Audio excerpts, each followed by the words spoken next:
ఇప్పుడు కూల్చివేతలు అనేది ఎప్పుడే గాని ఏకపక్షంగా పోకూడదు. ఎందుకు పోకూడదు అంటే, నేను చూస్తా ఉన్నాను కూల్చివేతలు ఎక్కడైతే రోజువారీగా వ్యాపారం చేసుకునే వాళ్ళు, వాళ్ళ జీవనాధారం అదే. వాడు ఆ రోజు వ్యాపారం చేసుకుంటే వాడికి పొట్ట నిండుతుంది. అలాంటి వాళ్ళని ఇబ్బంది పెడితే, అలాంటి వాళ్ళ శాపనార్థాలు మనకు మంచిది కాదు. ఎప్పుడు కూడా ప్రభుత్వం ఎప్పుడైనా మేము అలాగే చేసేవాళ్ళం. కానీ అధికారులు మాత్రము ఎక్కడైతే నిజంగా కంజెస్టెడ్ రోడ్స్ ఉంటాయో అక్కడ చేయమని ప్రభుత్వ పరంగా కానీ పైనుంచి ఆదేశాలు వస్తే అలా చేయాలి. కాకపోతే వీళ్ళు ఎక్కడ అనిపిస్తే అక్కడ మాత్రం అడ్డగోలుగా చేస్తున్నారు అనేది నా అభిప్రాయం. అందుకనే నేను ముఖ్యమంత్రి గారి దృష్టికి తీసుకెళ్తాను. ఎందుకంటే రోజు వ్యాపారం చేసుకుంటే వాడు ఆ రోజు కష్టపడి, సపోజ్ రోడ్డు మీద పొద్దున్న ఇడ్లీ బండి పెట్టుకుంటాడు. ఆ ఇడ్లీ రాత్రంతా కష్టపడి ఇడ్లీలు తయారు చేసుకొని పొద్దున రోడ్డు మీద వచ్చి పెట్టుకుంటే ఆ ఇడ్లీ బండి తీసి పడేస్తే వాడు ఆ రోజు ఏం తినాలి? ఒక ఇన్సిడెంట్ జరిగింది. ముఖ్యమంత్రి గారు మొట్టమొదటిగా సీఎం అయినప్పుడు మాదాపూర్లో ఏదో క్యాంటీన్ ఉండే లేడీది, ఏం పేరు, కుమారి ఆంటీది కూడా ఇట్లాగే చేస్తే ముఖ్యమంత్రి గారు ఏం చెప్పారు? ఆమె జోలికి పోవద్దని చెప్పారు. సో అలాగే ఇక్కడ కూడా ఎవరి దగ్గరికి జోలికి పోవద్దని మేము చెప్తున్నాం. ఎందుకంటే వాళ్ళు రోజు వ్యాపారం చేసుకునే వాళ్ళు. ఒకవేళ అలా పాలసీ కింద తీసుకుంటే సిటీ మొత్తంలో అయితే మీరు ముందు ఓల్డ్ సిటీ నుంచి మొదలు పెట్టండి.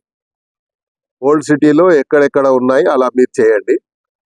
మీకేమి ఇబ్బందులు కలగకుంటే మా దగ్గర కూడా ఇబ్బంది లేకుండా నేనే చెప్తా వాళ్ళకి. కాబట్టి ఇది చేయొద్దని నేను చెప్తున్నాను. ఎందుకంటే దీనివల్ల ప్రభుత్వానికి చెడ్డ పేరు వస్తుంది. ప్రభుత్వం మనకు మంచి పేరు వస్తే 4 కాలాల పాటు మనం కూడా మంచిగా ఉంటాం అనేది నా అభిప్రాయం. అందరూ వచ్చి చెప్పుకోలేరు. ప్రజాప్రతినిధి ఎవరు ఉంటే ఆ ప్రజాప్రతినిధికి చెప్పుకుంటారు మా బాధ అని. కాబట్టి రోజు మరి మాకైతే నిద్ర పడతలేదు. రోజు ఎక్కడో ఈ రోజు ఇక్కడ గులగొడతారంట, రేపు అక్కడ గులగొడతారంట. ఏదంటే వాళ్ళు ఏం చేస్తారు, ఇన్ఫర్మేషన్ రాగానే నా ఇంటికాడికి వచ్చి కూర్చుండిపోతారు. నేను హైదరాబాద్లో పుట్టి పెరిగినోని, హైదరాబాద్లో ఉన్నోని, నా జీవితం అంతా రాజకీయ జీవితం అంతా హైదరాబాద్లో మొదలైంది. మరి హైదరాబాద్లో పుట్టి పెరిగిన వాడిగా నా జవాబుదారీగా ఉంటుంది. పుట్టి నా నియోజకవర్గానికి నేను పరిమితం కాదు. నేను రాష్ట్ర నాయకుడిగా ఎదిగిన వాడిని. హైదరాబాద్ ప్రజలు ఎక్కడ వస్తే కూడా దానమంది జరిగిపోతే మాకు న్యాయం జరుగుతుందనే ఒక విశ్వాసం, అది కాపాడుకునే బాధ్యత నా పైన ఉంది. ఇప్పుడు మొన్న నేను సికింద్రాబాద్ పార్లమెంట్ పోటీ చేశాను. మరి దగ్గర దాకా వచ్చి నేను కేవలం 30-35 వేల ఓట్లతో ఓడిపోయాను తక్కువ సమయంలో. అంటే ఆ ప్రజలతో అనుబంధం ఉంది కాబట్టే కదా, ప్రజలతో ఆ సత్సంబంధాలు ఉన్నాయి కాబట్టి నేను ఆ స్థాయి అక్కడ వరకు రాగలిగాను. ఇంకా సమయం ఉంటే నేను తప్పకుండా సీట్ గెలిచేవాడిని. సరే, అది ఓటమి గెలుపు అనేది రాజకీయానికి సహజం. కానీ రాజకీయానికి సంబంధం లేని ఇష్యూ ఇది పేద ప్రజల యొక్క వాడి జీవన ఆధారం మీద ఆధారపడేటువంటి సమస్య. కాబట్టి పేద ప్రజల్ని కాపాడతామని మనం పదే చెప్తున్నాం. కాబట్టి మన బాధ్యతగా ఎవరో ఒకరు ప్రభుత్వ పరంగా ఒక బాధ్యత తీసుకోవాలి. కాబట్టి ఇది నా బాధ్యతగా నేను తీసుకుంటాను, అంతే తప్ప. అదే చెప్పాను కదా, ఇప్పుడు అధికారులు కొంతమంది ఏంటంటే సుమోటో కింద వాళ్ళు మేమే సుప్రీం అన్న ఫీలింగ్ లో పోతున్నారు. మన రాజ్యాంగంలో కొన్ని ఇష్యూస్ ఉన్నాయి.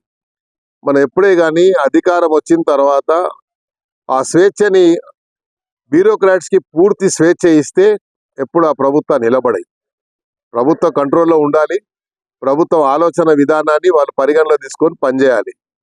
ఎప్పుడే కానీ బ్యూరోక్రసీ కంట్రోల్లో మనం పనిచేస్తే ఆ ప్రభుత్వాలకు చెడ్డ పేరు వస్తుంది. కాబట్టి బ్యూరోక్రాట్స్కి ఏం సంబంధం, ఇవాళ ఈడ ఉంటాడు, రేపు ఇంకో దగ్గర ఉంటాడు, వాళ్ళకేం బాధ్యత ఉండదు. బాధ్యత అనేది మనకు ప్రజాప్రతినిధులకు ఉంటుంది అనేది నా ఆవేదనని చెప్పాను. ప్రజల ఆవేదనని నేను చెప్పాను. నేను ముఖ్యమంత్రి గారు కూడా చెప్తాను. ఇలా వ్యక్తిగతంగా నాకు ఏం లేదు, నా ఇల్లు ఏం పోలేదు, లేకుంటే నా ఇల్లు ఏమైనా కబ్జా అంటే నన్ను కొట్టుమని చెప్తున్నా. నాకేం ప్రాబ్లం లేదు. కానీ పేద ప్రజల జోలికి పోదు, వాళ్ళ జోలికి